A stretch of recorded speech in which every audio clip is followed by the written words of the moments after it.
Hello everyone, Ruple Smith here. It's Thursday, so Cyraxx Wiki time. We can do two articles. First one, Danny Brown. Danny Brown was an accomplished American rapper, singer and songwriter from Detroit, Michigan, being called one of rap's most unique figures in recent history by MTV. In the spring of 2023, he became an unlikely contributor into the Cyraxx community for openly beefing with and talking about Cyraxx. Needless to say that having a critically acclaimed, wealthy and actually talented musician ridicule him did not sit well at all with Cyraxx, who'd brashly act as if he was miles above Danny in the music industry. It does not take much to rile up Cyraxx. Interactions. Danny Brown briefly mentioned Cyraxx on his podcast, The Danny Brown Show. And by the way, I've got absolutely no clue who this guy is, but apparently he's a rapper, so yeah. All I know is he's a rapper. Who talked about how Cyraxx was a paedophile, shouted out Music Biz Marty, and talked about the AI Rax saga, or the Al Rax saga, which was going on at the time. Cyraxx responded about a month later, he's a bit late to the party then, baselessly accusing Danny of being a failed rapper and a paedophile, says the paedophile, who keeps pictures of children on his phone. It's probably his own kids, like, you know how you, like, if you're like a family or like a mother, you got pictures of your kids on your phone. It's like, there's something wrong with that.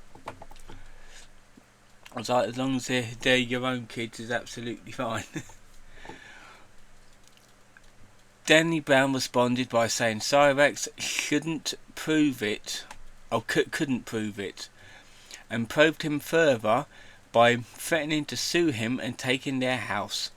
In the spring of 2023, as the spring of 2023 drew to a close, Danny Brown would stop talking about Cyraxx and was never mentioned him again ever since.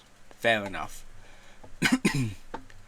On March 27th, 2023, Danny gave somewhat of an insight as to why he openly beefed with Cyraxx, as Danny was struggling with alcoholism and drug use at the time. He said that Cyraxx's rage fits had an addictive quality to them that helped him cope with all of his drinking problems.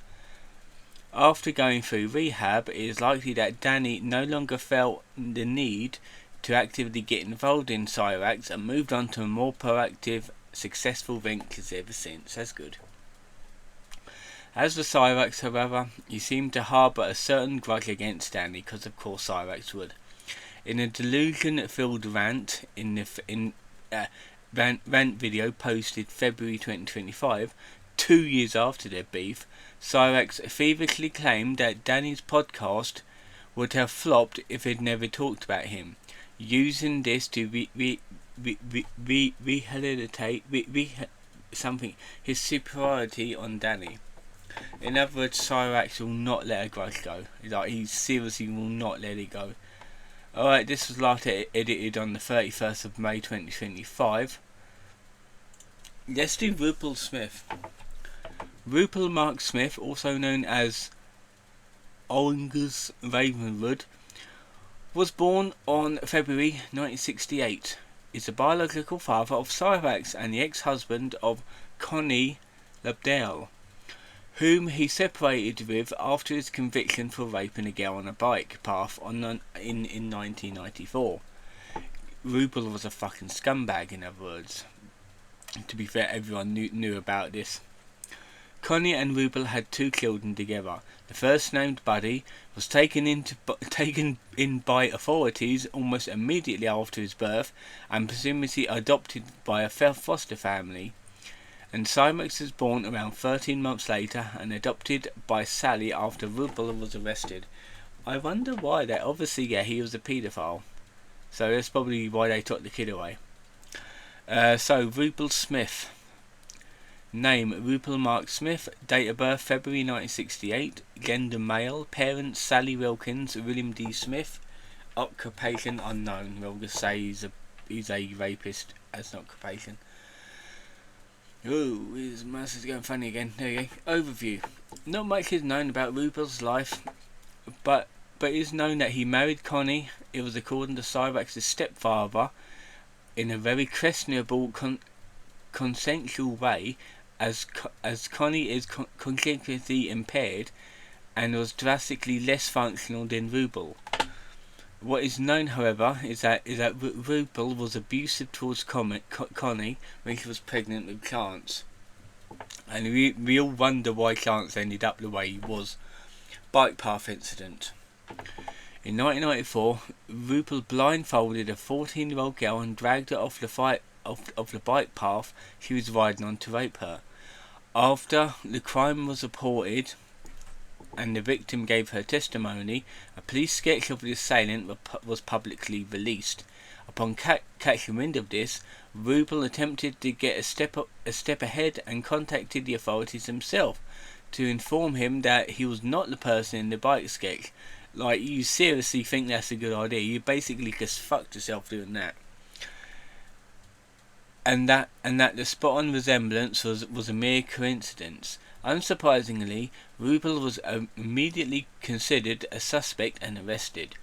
Not only did the sketch resemble him, but the bike tyre threads he left at the scene perfectly matched the tyres on his bike. Cyraxx's poor intellect was generational. In other words, fucking thick as shit family right there. After being convicted, authorities deemed Connie mentally unfit to take care of a 3-year-old Chance by herself, leading to his adoption by Sally. Cyraxx did not know that Ruple was his biological father until he was 10 years old. In 2008, Ruple attempted to appeal his sentence on the ground that he was a state trooper that arrested him did not read the Miranda warning. That's no reason to get a appeal, and thus was not informed that he had the right to withhold incriminating information. The appeal was filed for review by the state to the Alaska Supreme Court, which ultimately upheld Ruple's sentence because he made his incriminating statements before being put into custody, and thus the trooper's error had no impact on the outcome of the case. Exposed again. In 2021, members of the Cyraxx community discovered a Pinterest account belonging to Ruple, featuring photos of boys dressed in feminine clothing accompanied by sinister comments. This resulted in people calling the car detailing business where Ruple was working at and getting him fired. So they actually released him. They released a rapist into the wild, and somehow he got a job at a car detailing business. In the wake of this sordid discovery, Music Biz Marty hosted a live stream on the 24th of March 2021, where he and Schmacklecat interviewed and probed Ruple for an explanation. Bloody hell! And it's blocked. Like, you can't see the thing. That'll have to be dug up. So the highlights of the interview. After purging his sentence, Ruple had a relationship with a woman named Scarlett. Sounds like a prostitute name. They broke up after Ruple's decision to transition, leaving him unable to give her children. He fucked up his body and his life. Ruple repeatedly denies that using those images for sexual gratification, instead claiming that he created his account, or this account, at the behest of a fellow transgender colleague, a so-called Austin, who after being harassed, wanted to raise awareness for transgender youth. When questioned on the disturbing descriptions accompanying the pictures, such as feminized soccer boys are easy to convince, he regains ignorance, saying that those comments has been left by other creeps before he saved them pictures onto his account. Unsurprisingly, nobody on the panel was convinced on this contrived story. There is also confidently no trace of this awareness campaign left, with Ruple claiming that the reason why his Pinterest account was still up was due to him losing his password. Ruple gets very defensive when asked for his opinion on the Blind Billy situation, insisting that he was now clean and had no issues through his parole, despite the question of it not being about him. Ruple insists that he's done that what he has done to the girl in the past, and he is now paid for his mistakes. Yeah, you'll suffer for the end of your life for that kind of shit. Completely disregarding the fact that the reason he was fired was due to him being exposed for still engaging in the behaviours that got him convicted in the first place. This excuse is eerily reminiscent of how Cyraxx handles being caught inappropriately with minors, insisting that it's all in the past and brushing off recent evidence. Ruple says that he would not be able to handle Cyraxx and cannot stand him. He even goes as far as to say that his biggest fear about Sally's death would be having to take care of Cyraxx. Doesn't even give a shit about his mother. Ruple staunchly denies being a paedophile, even though he raped a 14-year-old girl, saying that he had no idea that the victim was 14 until the trial. Yeah, you definitely had no idea. He also makes an extremely off-putting comment about the size of the victim's breast as proof that she had been reasonably mistaken for an adult woman. Schmeckelcat highlights how nonchalant he is talking about raping, and how he seems more offended at being called a paedophile rather than being remorseful for his actions. Ruple was largely raised by his father, as Sally divorced him when he was 5 years old. Screwed up in the head family, in other words. There's a lot of shit going on. Interactions with Cyraxx. To put it plainly, Ruple doesn't give a shit about Cyraxx, and the feeling is mutual on Cyraxx's side, unless it's complaining about the trolls costing Ruple his job. Fucking hell. What a complete monster this guy is. What a monster.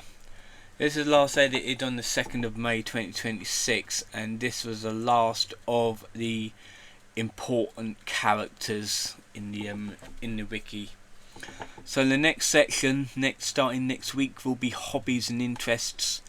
We don't have as much, but I'm pretty sure there'll be long ones. So yeah, that'll be it for today's video.